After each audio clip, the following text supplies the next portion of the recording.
দমকলের জমির দাম হঠাৎ করে বেড়ে গেল। জানুন আসল কারণগুলি কি কি।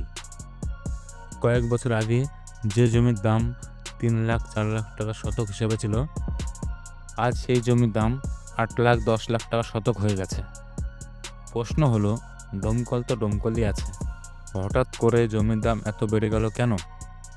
আপনি যদি দমকলের জমি কিনতে বা বিক্রি করতে চান, অথবা দমকলের জমি সম্পর্কে বুঝতে চান, তাহলে এই ভিডিওটা সম্পূর্ণ দেখুন। এক নম্বর কারণ হলো দমকলের শিক্ষা ব্যবস্থা। দমকলে এখন সব ধরনের কলেজ আছে, দমকলে অনেক পাবলিক স্কুল আছে, দমকলে অনেক কোচিং সেন্টার আছে। এর জন্য দমকলের শিক্ষা ব্যবস্থাটা অনেকটাই এখন বৃদ্ধি পেয়েছে।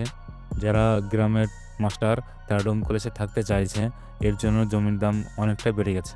দুই নম্বর কারণ হলো চিকিৎসা ব্যবস্থা। দমকলে সুপার স্পেশালিটি হসপিটাল চালু হয়েছে এবং অনেক নার্সিংহোম আর ডায়াগনস্টিক সেন্টার আছে, যার জন্য যারা নার্সিংহোমে কাজ করে তারা নার্সিংহোমের আশেপাশে থাকতে চায়। এর জন্য নার্সিংহোমের আশপাশের ঘর ভাড়া বেড়ে গেছে এবং জমির দামও অনেকটাই বেড়ে গেছে। 3 নম্বর কারণ হলো সরকারি অফিস।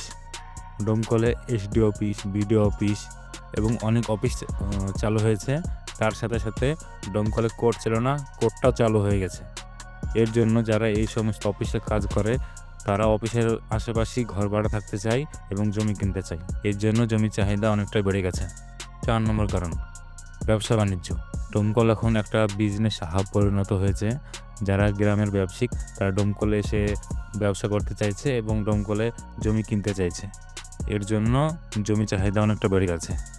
5 নম্বর কারণ হলো দমকলের জমির ব্যবসায়িক, যাকে প্রপার্টি ডিলারও বলা যায়। দমকলে এখন জমির ব্যবসায়িকরা অনেকটাই ভালো কাজ করছে, যেমন বড় মাপের জমি নিয়ে তারা প্লটিং করে বিক্রি করছে। এর জন্য যারা জমি কিনবে তাদের জন্য সুবিধা হচ্ছে ছোটো ছোটো প্লট কেনার জন্য। 6 নম্বর কারণ হলো সেফ ইনভেস্টমেন্ট। জমি হচ্ছে একটা নিরাপদ। ব্যাংকে টাকা রাখলে টাকা বাড়তেও পারে, বাড়লে অত বেশি বাড়বে না, আর সোনার দাম বাড়তে পারে আবার কম হতেও পারে, কিন্তু জমি কিনে রাখলে জমির দাম বাড়বে। এর জন্য অনেকেই জমি কিনে রাখছে। দমকলে কিছু জায়গা আছে যেখানে জমি কিনলে আপনি গ্যারান্টেড লাভবান হবেন। এই নিয়ে আমি একটা পরে ভিডিও বানাবো। তো আপনারা দমকলে জমির সম্পর্কে, দামের সম্পর্কে যদি ইন্টারেস্ট থাকেন, তাহলে আমাদের ভিডিওটি লাইক করুন এবং চ্যানেলটি সাবস্ক্রাইব করুন, ফলো করুন। দেখা হবে পরের ভিডিওতে।